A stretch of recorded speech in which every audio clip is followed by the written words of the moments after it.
Friends, in the last episode, we saw how the tripartite struggle, the great battle for Kannauj, shook North India for nearly 200 years.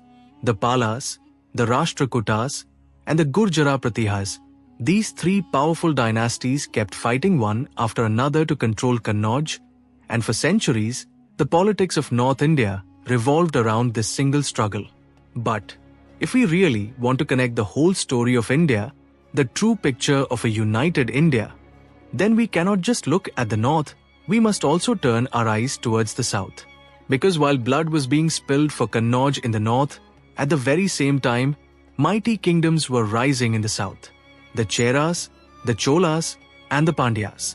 And together, these three dynasties shaped the identity, the culture, the language, and the future of South India forever. For the next few episodes, we will explore these great southern dynasties. We begin today with the Chera Dynasty.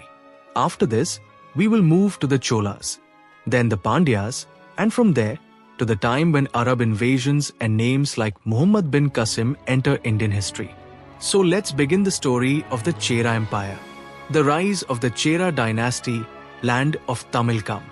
The Cheras rose from the land that ancient texts call Tamilakam, the region that includes present-day Kerala, the western parts of Tamil Nadu, and at times even parts of Karnataka. The Chera people were of Dravidian origin. Most of what we know about them comes from Sangam literature.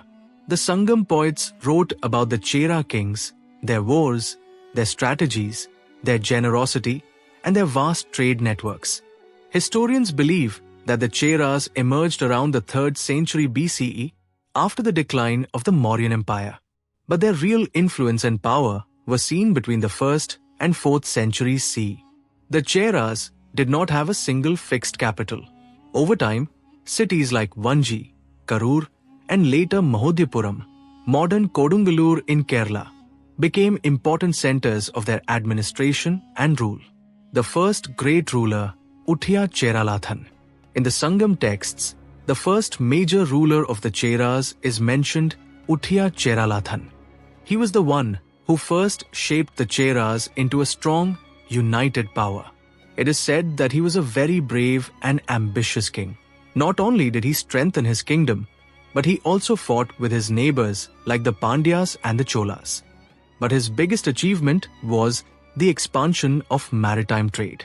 During that time, Arab and Roman traders came to India, and for them, the Chera kingdom was like a land of treasures.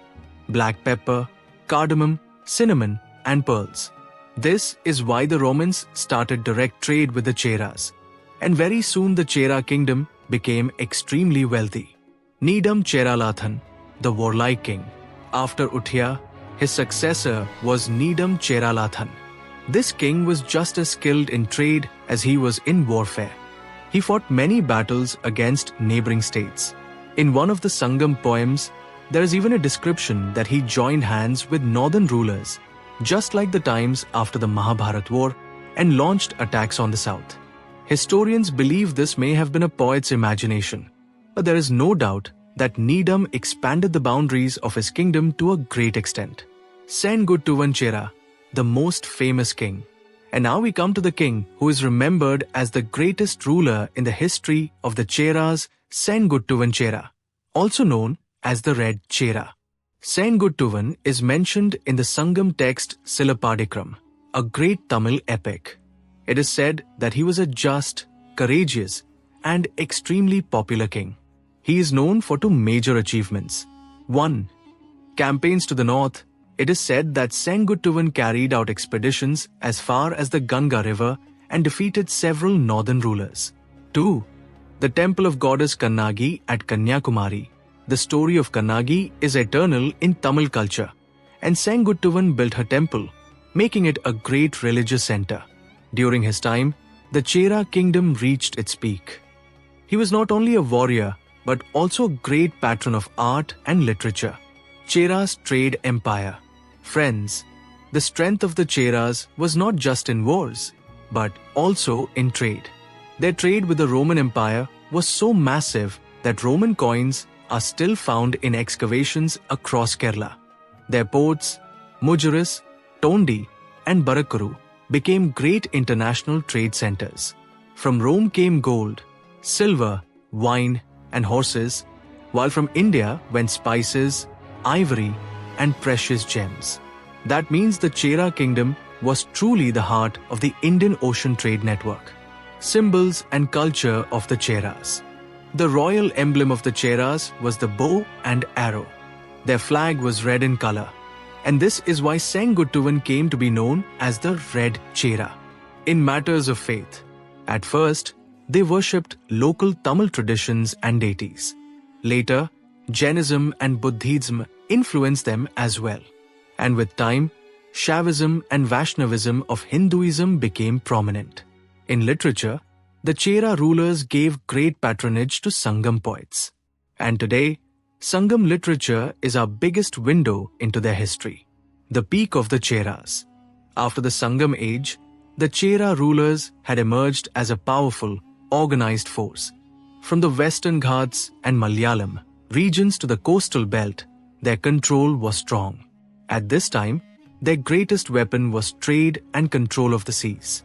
The Cheras held a firm grip over the Arabian Sea's coastal routes. Because of this, the trade of spices, pearls, ivory, and black pepper expanded rapidly. It was during this period that ships from Romans, Greeks, and Arabs began to sail directly into Chera ports. Major ports and trade. Under the Cheras, Mujaris, today's Kodungalur, became the richest and most important port. From here, black pepper, cardamom, ginger, pearls, and ivory were shipped abroad. For the Romans, black pepper was valued even more than gold. From Rome came coins of gold, fine wines, and luxury goods. In return, South India sent spices and gems. The Chera rulers even stationed naval forces at their ports to keep them safe and organized. This naval strength always kept their rivals, the Pandyas and the Cholas, on alert.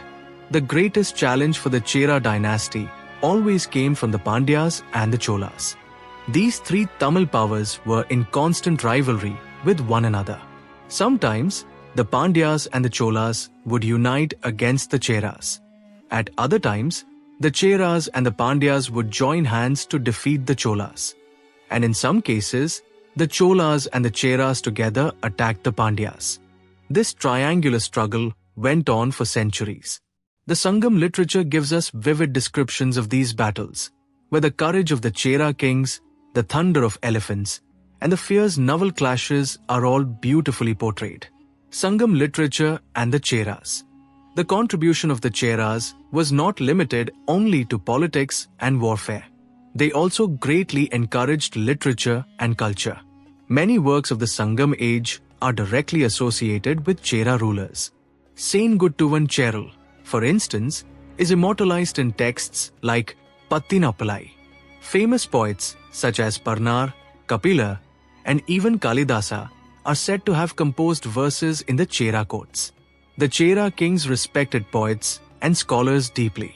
That is why Tamil literature still considers this period a golden age. Cultural glimpses of the Cheras. The Chera rulers were not just warriors. They were also patrons of religion and culture. They built temples, encouraged art and sculpture, and gave a respected place to dance and music in their royal courts. It is said that when poets recited verses of bravery in the court, the king himself would generously reward them with gold, elephants, or even land grants. Naval power and the Indian Ocean. The real strength of the Cheras lay in their navy. Their control over the Arabian Sea and the Indian Ocean was so strong that no foreign ship could trade safely without passing through their ports. The Chera rulers understood that trade was their true source of wealth. This is why they gave the highest priority to securing the sea routes. Foreign relations. Greek and Roman travelers also wrote about the Cheras and their thriving ports. The famous Greek navigator Hippolus gave his name to the Hippolus wind, the monsoon wind that carried ships directly across the Arabian Sea to the Chera coast. Because of these ports, South India became a part of global trade. This was also the time when large amounts of Roman gold flowed into Tamil lands, leading foreign writers to call it the land of gold. The unique identity of the Cheras. The Chera dynasty marked its distinction from the other Tamil powers with certain unique traditions. Their flag carried the symbol of the bow and arrow. Elephants were a key part of their warfare, and they proudly called themselves lords of the forests and the mountains, as their realm stretched across the thick forests of the western Ghats. Friends, we saw how the Chera dynasty created a strong identity in South India, right from the Sangam age to the medieval period.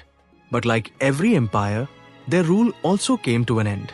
The decline of the Cheras did not happen through one decisive battle, but slowly over centuries. The constant rise of the Cholas and the Pandyas proved too heavy for the Cheras. By the end of the Sangam period, their influence had already started shrinking.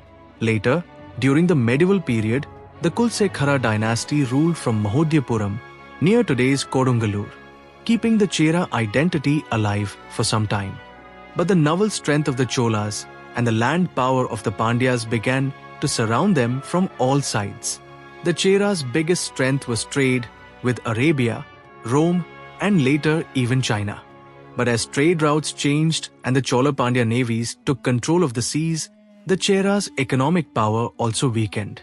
By the 11th, 12th century, the Cheras had to face repeated wars. Sometimes the Pandyas attacked, and sometimes the Cholas seized their ports. These constant conflicts drained their strength. Finally, by around the 12th century, the political existence of the Cheras faded away. There was no single final battle. Instead, their empire broke apart into smaller chieftains and local rulers. Yet, their name never completely disappeared. Their culture, literature, and traditions lived on and became deeply tied to the identity of Kerala. The Chera rulers later became connected with the Bhakti movement and even contributed to important Vaishnav texts. So, the Chera dynasty did not end with the sword, but with the passage of time, continuous wars, economic decline, and changing circumstances slowly pushed them into history. Cultural contributions, later Cheras. Even as their political power weakened, the Cheras left a deep cultural mark. Temple building and art. Many famous temples of Kerala were built in this period. Bhakti movement. Chera Alvar, a Chera ruler, is remembered as one of the great saints of the Bhakti tradition. Arab trade. Muslim traders began settling on the Kerala coast, introducing new cultural and religious diversity. Decline and end. By the 12th century, the Chera kingdom had completely broken apart. Local chiefs and powerful feudal lords declared independence. Arab merchants and later the Portuguese reshaped the political landscape. In the end, the Chera dynasty survived only as a memory in history. The legacy of the Cheras. Looking back, we see that the Cheras enriched Indian history in many ways. Trade and global connections, linking India to Rome, Egypt, Arabia, and China. Literature and culture. Their stories live forever in Sangam poetry. Religion and society. They encouraged the Bhakti movement and opened doors for cultural diversity. Kerala's identity, the Chera dynasty, remains deeply rooted in the foundations of modern Kerala. So friends, this is how the Chera dynasty left an unforgettable mark on India's political and cultural map. We saw how they boosted maritime trade, found a place in Sangam literature, and contributed to religion and society through the Bhakti movement. But the journey doesn't end here. In the next episode, we will move to the Chola Empire, South India's most famous and powerful dynasty. An empire that not only ruled over India, but spread its influence across Southeast Asia. The stories of Rajaraja Chola and Rajendra Chola will take us on an exciting new adventure. So stay connected with us. And if you're enjoying this series, don't forget to like the video, subscribe to World Insights, and share it with your friends.